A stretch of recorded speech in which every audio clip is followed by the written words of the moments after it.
ഓരോ സംരംഭകൻ്റെയും സ്വപ്നമാണ് ആളുകൾ അവരുടെ പ്രോഡക്റ്റ് തേടി വരിക എന്നുള്ളത്.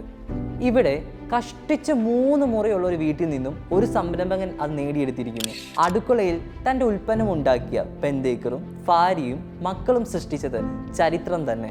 18 ആയുർവേദ ചേരുവകൾ ചേർന്ന ദന്തചൂർണം അഥവാ ടൂത്ത് പൗഡർ ബെന്തേക്കർ വിറ്റു തുടങ്ങി. ഒരു ചാര കളർ പൗഡർ.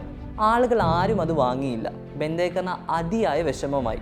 നല്ല ഒന്നാം തരം വെളുത്ത ടൂത്ത് പേസ്റ്റ് മാർക്കറ്റിൽ കിട്ടുമ്പോൾ ആരാണ് ഈ കറുത്ത പൗഡർ വാങ്ങിച്ചിട്ട് വെളുത്ത പൗഡർ തേക്കുന്നത്? എന്നാൽ ബെന്തേക്കറിനെ ഇതൊന്നും ബാധിച്ചില്ല.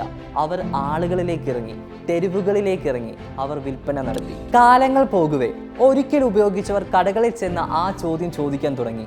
വിക്രോ വജ്രദന്തി ഉണ്ടോ എന്നുള്ള ചോദ്യം. അപ്പോൾ ആദ്യം ബെന്തേക്കറിനെ നിരസിച്ചവർ ഓരോന്നായി ബെന്തേക്കറിനെ തേടിയെത്തുകയും അവരുടെ കടകളിലേക്ക് ഈ ഡപ്പകൾ വേണമെന്ന് ആവശ്യപ്പെടുകയും ചെയ്തു. ഇതാണ് സംരംഭം. സ്വന്തം പ്രൊഡക്റ്റ് തേടി ആളുകൾ വരുന്ന അവസ്ഥ.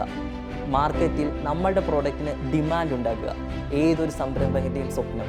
ഇതുപോലെയുള്ള ബിസിനസ് ഇൻസ്പയറിംഗ് സ്റ്റോറിക്കായി വോയിസ് കമ്മ്യൂണിക്കേഷൻ ഇപ്പോൾ തന്നെ ഫോളോ ചെയ്യുക.